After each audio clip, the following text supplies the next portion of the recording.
There's something going on with not Dragon Age, but instead Dragon Quest, a little bit of a change. And there's been some drama around the Dragon Quest series since earlier in the year.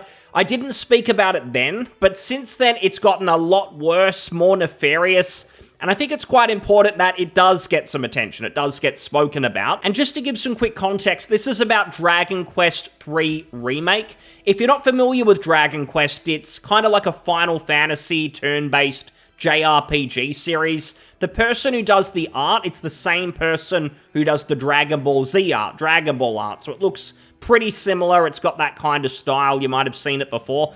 Basically, this remake of Dragon Quest III gets announced. It's meant to be pretty faithful, just updated art style, things like that.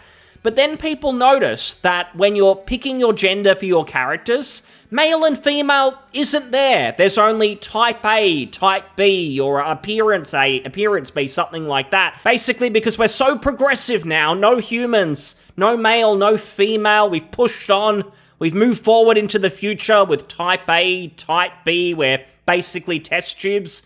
That's what the Dragon Quest team had decided was appropriate, and an improvement, apparently, from the original, given most things are the same. They're supposedly improving the game. That's what they did. No more genders. Now, this change by itself was obviously stupid, but given it was Japanese developers, I just got the sense it was like a corporate sort of Western-y decision. Maybe someone, I think Square Enix are the publisher, maybe someone at Square Enix in the West made that change and thought, let's just do this, not really to push an agenda necessarily, because they were scared of backlash from crazies on Twitter or something. So it was annoying, but I didn't feel it was the worst thing going on at that time. However, things have now changed because it's actually far worse than I thought, or probably most people thought really, given that the Dragon Quest creator has now come out in an interview and said that this type A, type B crap, the removal of male and female, is something that he didn't want, but was basically forced upon him. His hands were tied, and this supposedly just had to happen. It was out of his hands.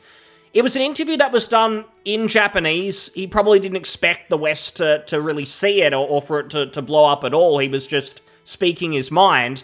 But it's been translated. So it was in Japanese, people translated it, and it's been confirmed. It's not just like people who don't like the type A, type B stuff did their own translation, we pushed our agenda and sort of made things up. Even people who love the type A stuff, the removal of genders, they've begrudgingly come out and admitted the translation is actually quite accurate, and we'll read it. So in this interview, Yuji Horii, creator of Dragon Quest, basically said, doing business with such a ridiculous country is really frustrating. Doing business with the West, I can't blame him. And he follows up, in Dragon Quest, you used to be able to choose between a male and female main character, but now you can't choose between a man and a woman anymore. We have to label them as Type 1 and Type 2. I really wonder, who's even complaining about this? Who's pushing this? Who wants this? Who wants Type A, Type B? He's read the writing on the wall. He's identified that these people belong in white coats. They belong in institutes. They shouldn't be getting listened to, pandered to, or be making decisions like this. And if you listen to the whole thing, you basically find out that some ratings company pushed them to include this Type A, Type B crap into the game. It's not as if the Dragon Quest team really wanted to do it, had ideological reasons to do it, which they wouldn't. They're in Japan, where they don't have this sort of crap. Like, imagine if, like, anime shows and everything started to include obese people instead of the anime girls that people like and have as their profile pictures half the time. Suddenly there'd be no audience for anime. It would disappear. This sort of political pandering doesn't go on in Japan in the same way. They're still making entertaining products focused on fun, unlike the West, which is pushing this crap, which is why all these localizations that we get of maybe shows from different countries, games from different countries, that are just getting ruined. Now, again, when I originally saw a few months ago the Type A, Type B stuff, it was obviously annoying, but it's now made far worse, knowing that the original creators did not want this, and it was pretty much forced upon them. That's pretty embarrassing. It's quite nefarious. And I feel sorry for these guys. They're trying to see their vision through, and it's ruined by these activists who are pushing this. And so this stuff came out a few days ago, but since then, there's been some reactions, some interesting reactions. Reset Era, for instance. Now, when they first heard the news that there was going to be Appearance A, Appearance B, whatever it is, in Dragon Quest, they were ecstatic. Oh, this is so progressive. I love the Dragon Quest team. They're doing the right thing. They're changing the world in the right way. Once they heard this, that actually the Dragon Quest creator didn't want it, hands tied behind his back, he just wants a normal game, these people started to get very mad and upset, and they say things like, oh, after watching it, I'm very disappointed by the discussion around this. And this seems to give credence to the culture war nonsense that's cropped up around this. I love how if you're a regular person who thinks that maybe, just maybe, male and female would be the most appropriate options, that makes you crazy. You're a culture war tourist. You need to be stopped, apparently. And there's someone else here. Holy shit! Talk about a bubble-breaking moment. I kept myself surrounded with just positive stuff about Dragon Quest III, but shit, having the creator of the entire series himself actually talking against those changes is kind of crazy and feels unprecedented for me. Crazy for suggesting that Type A, Type B might be a little bit weird for most people. And this continues here, of course, because it's Reset Era, we've got a ban. Someone's been banned for having the nerve to say, I agree with their sentiment that the art and gender selection changes are dumb and shouldn't be necessary. He's gone. And rightfully so, because he's literally Hitler for agreeing with the Dragon Quest director of all people about how the gender selection changes are dumb. And there was a lot of cope on Reddit, because here on Gaming Circle Jerk, this is where you would find probably modern video game developers, like the people who hate you, and they make that very, very clear. Obviously, they were a little bit upset about this as well. They've been betrayed. The Dragon Quest director, he's not interested in being an activist with us. He's just interested in fun games that aren't weird.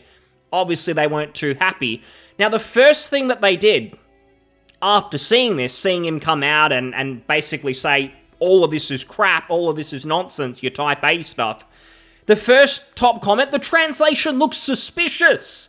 Can anyone confirm its validity? So, total cope. Oh, this person doesn't agree with us. There must be something going on. This is some sort of right-wing conspiracy. And sadly for him, even the people on his side, who would be desperately hoping the translation is wrong, that this person doesn't, the Dragon Quest creator doesn't think these people are full of crap, even they have to admit that it's accurate. Multiple people say it. It's been confirmed elsewhere as well. It's real. He doesn't like the political pandering. He thinks it's stupid. We could see a few other ones here. So Yuji Horii, Dragon Quest creator, he's going Nazi. That wasn't on my bingo sheet. And someone questions him and says, what in the blue blazers are you on about? How does this make him Hitler? Well, it's pretty much welcoming culture war tourists who tend to be Nazis. And then he says the Type A and Type B stuff isn't censorship, even though it was not in the original. It's only in this remake, against the wishes of the Dragon Quest creator, who did not want this. And then he even admits later, after he gets sort of called out on it, no, I didn't even watch the interview. I haven't had time. So he didn't watch it, but he's got the time to get quite upset about it, and everyone is Hitler who disagrees with him. There's this one as well. I'm not gonna watch the interview again, because having to listen to two 70-plus-year-old dudes ramble on about the good old days and not having to care about offending people makes my brain hurt. I love the revisionism. Like, as soon as someone says something they don't like, people who were once fans, or 5 seconds ago, were fans of these people because we're quoting Dragon Quest fans, suddenly they hate everything about their supposed heroes. So, Dragon Quest was the best thing ever, I love the series. Oh no, he doesn't like Type A and Type B. Actually, he's a hack. He's an evil old man who's trying to burn everything down. Everything he ever did sucked. I hate all the Dragon Quest games now. That's the mindset of a lot of these people. And just coming back to the original issue of this Type A, Type B stuff in games, I think it's important to talk about because it's going to keep popping up more and more. especially after the failure of the Concords, the Dustborns, which didn't try to hide the fact that activists were behind it and it was clearly trying to push an agenda onto people, especially impressionable children, for instance, who don't know anything about politics but grow up thinking, oh, this is the way, there's no genders or anything like that. It's clearly quite malicious. That's what these people are doing. They're trying to influence people with this crap. I think it's important to talk about because while some people will have a problem with the Type A, Type B stuff, probably people who watch this video, for instance, but just sort of regular gamers, a lot of them have this mindset that, oh, it's crying wolf if, say, Type A, Type B pronouns is the only issue that you have with the game. If the rest of the game doesn't have weird stuff in it, it's purely the pronouns, there are a lot of people who are convinced that that is crying wolf, to get upset about it. I understand where they're coming from because, again, in isolation, it doesn't sort of seem that bad. The issue is it is a slippery slope that we've seen before. Because if you do go back to games from like 10 years ago from like BioWare and similar developers, you'll see that they were planting the seeds to go all in with a lot of this stuff. And that's how we end up with something like the Veilguard, where the whole thing just feels off and it just feels like it's not for regular gamers anymore. It is that slippery slope. So I do think, especially when you see what's happening, where what seems like, oh, it's just an innocent Type A, Type B option for people, you find out the creator didn't want it, it was forced upon him, and then it's implied to gamers that, oh, it's just extra options for people, it's just being progressive. No, it's kind of malicious. It is people trying to push an agenda onto people. This is just something that will keep happening unless people speak up about it, and there's plenty of people saying, oh, Sweet Baby Inc., they seem to have disappeared with some of these high-profile games. Again, Sony might have lost 400 million or something on Concord. Maybe that sort of stuff will go away, that the pushing politics, pushing agendas will go away. It might quiet down, but again, you're going to see them trying to sort of push it in slowly, bit by bit. First, it's having Type A, Type B, then it's other stuff. And if people just let it go, it'll just get worse again. So it is important for people who care about it to stand their ground and really just not tolerate any agenda pushing in these games. Unless people are clear about it, it'll just keep coming back. And I think a lot of people are speaking their mind. I've seen that for Dragon Quest, especially after this has come out.